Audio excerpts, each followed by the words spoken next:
a tentativa de explicar o mundo à sua volta, explicar as causas das coisas, não mais através de mitos, mas de forma racional, levou alguns pensadores a questionar o mundo e principalmente o seu papel nele. Compreender a natureza, o material de que essa seria feita, compreender o cosmos, descobrir um substrato, uma substância primordial, constituinte de todas as coisas, enfim, levaram alguns filósofos a criarem conceitos, metodologias, tudo para que conseguissem compreender e apreender um pouco mais sobre o mundo e sobre a existência, sua constituição e seu funcionamento. Para entender melhor o que são arquétipos, tentando seguir uma linha no tempo, procurei acompanhar o desenvolvimento desse conceito, percebendo as nuances e seus desdobramentos. Seguem, assim, algumas reflexões sobre esse tema.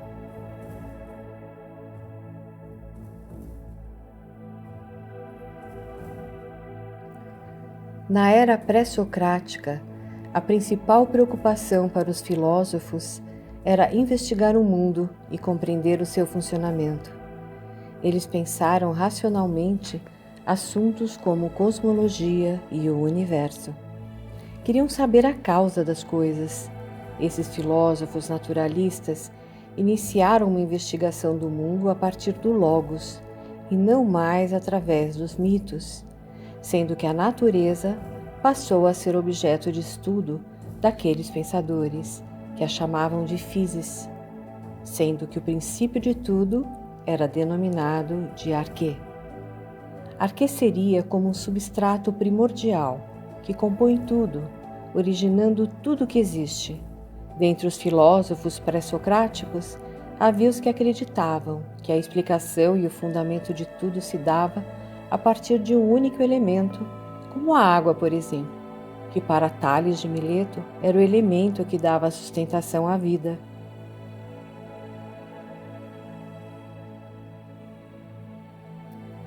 Para Anaxímenes, esse elemento originário, ou arquê, seria o ar. Para Pitágoras, tudo poderia ser definido por números. Para Heráclito, o fogo seria a matéria-prima da existência, introduzindo também a noção de mudança e de constante transformação. Para Parmênides, o ser é a arquê. Temos então uma construção de cunho ontológico, na afirmação de que a própria existência compõe a arquê, onde o que é permanente, o que não é permanente. A mudança agora é nada, o não ser não existe.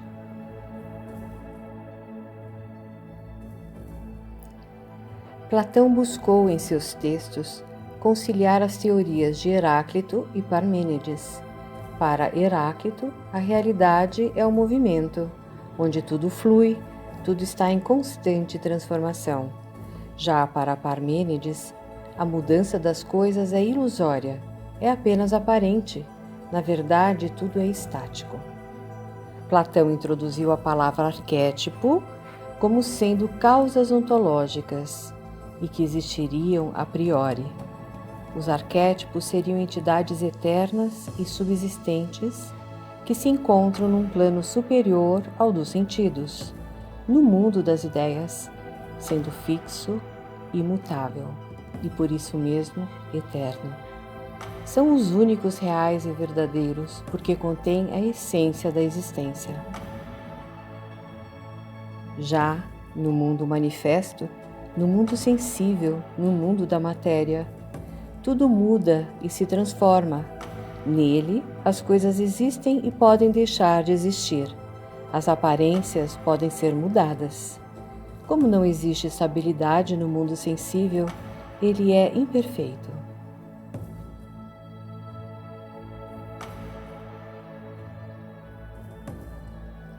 Diferente de Platão, Carl Gustav Jung usou o mesmo termo arquétipo não como causas ontológicas, mas sim como dinâmicas que regem o comportamento humano. Jung foi quem fundou a psicologia analítica, onde estabeleceu a noção de inconsciente coletivo como uma camada mais profunda do inconsciente, sendo universal, com aspectos e comportamentos comuns a toda a humanidade através do tempo e das culturas. Para Jung, os arquétipos fazem parte desse inconsciente coletivo, onde encontramos também os instintos, relacionados ao biológico. Os arquétipos, por sua vez, estariam relacionados à nossa dimensão espiritual, ao comportamento de nossa psique.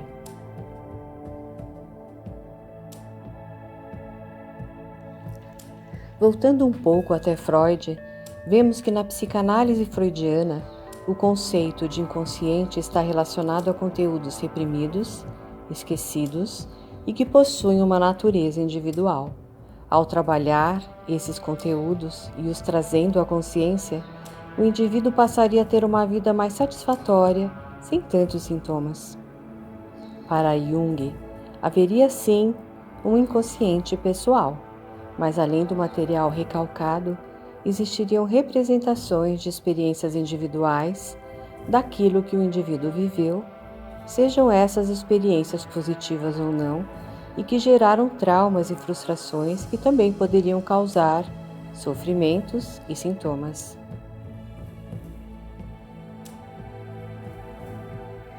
Para Jung, é no inconsciente pessoal que encontramos os complexos, como estruturas fundamentais da psique, onde o complexo materno é o primeiro a surgir no processo de desenvolvimento da personalidade dessa relação do bebê com sua mãe, desde o ventre materno até os primeiros anos de vida.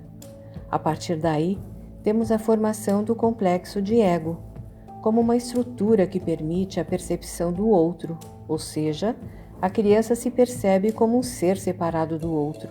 A partir daí, surge o complexo paterno, no qual a criança começa a perceber limites, regras, e outros complexos vão surgindo na vida desse indivíduo.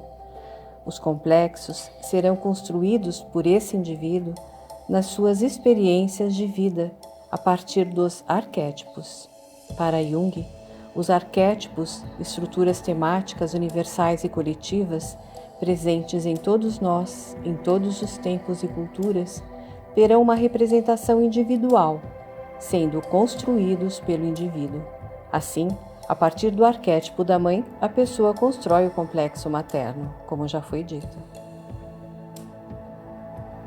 Para Jung, vários seriam os exemplos de arquétipo: o do nascimento, do renascimento, da morte, do poder, da magia, do herói, da criança, do embusteiro, de Deus, do demônio, do velho sábio, da mãe terra, do gigante e de muitos objetos naturais, como as árvores, o sol, a lua, o vento, os rios, o fogo e os animais, além de muitos objetos fabricados pelo homem, como anéis e armas. Existiriam tantos arquétipos quanto as situações típicas da vida.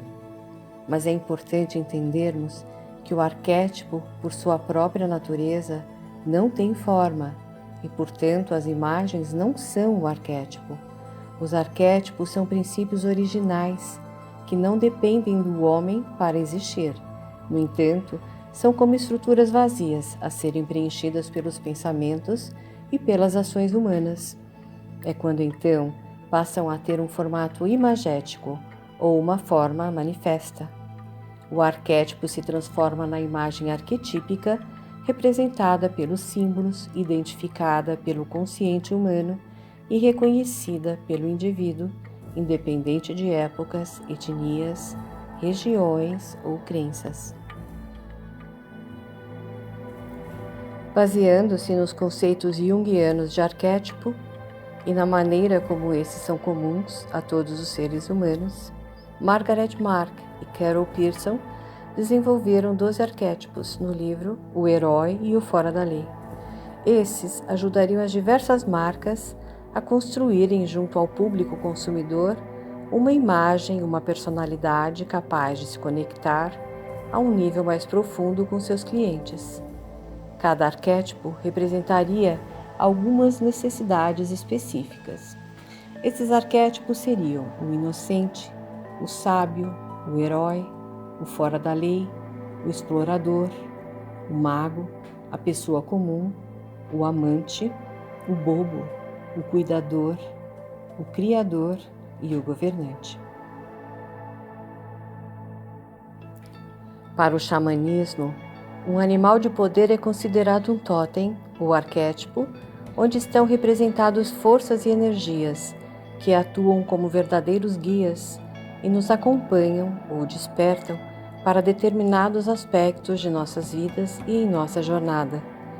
Esse espírito animal pode representar também nosso interior, onde vemos refletido algumas características, poder e força desses animais, ou ainda nos possibilitando, através deste contato, vivenciarmos essas energias, essas forças e as características do totem.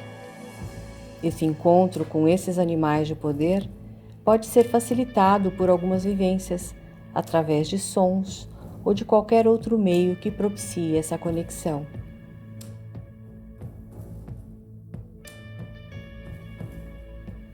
Atualmente, o assunto vem sendo abordado como uma forma de ativação de forças, propondo o desenvolvimento de algumas características e virtudes que facilitem as pessoas a superarem certos desafios em suas vidas, ou então as ajude a desenvolver determinados comportamentos e atitudes, entrando em sintonia com essas imagens arquetípicas repletas de significados. Alguns se guiam por conhecimentos sobre astrologia, por práticas xamânicas ou até mesmo têm como base algumas tradições como a alquimia e o tarô. A maneira como cada um irá experienciar essas imagens, se profundamente utilizando essas como forma de crescimento e autodesenvolvimento, ou se farão uso desse material muito superficialmente, é muito pessoal. Mas, aprendendo com os filósofos naturalistas, que passaram a refletir sobre as coisas a partir de um paradigma totalmente diferente em sua época, podendo aceitar diferentes abordagens sobre um assunto, mesmo que não compartilhemos dessas opiniões, visões ou teorias. Ademais, a própria psicologia junguiana estimula uma visão mais simbólica da vida, onde deixamos de lado uma série de literalidade, engessamento ou confronto com outras ideias e opiniões para termos uma vida mais solta e mais fluida.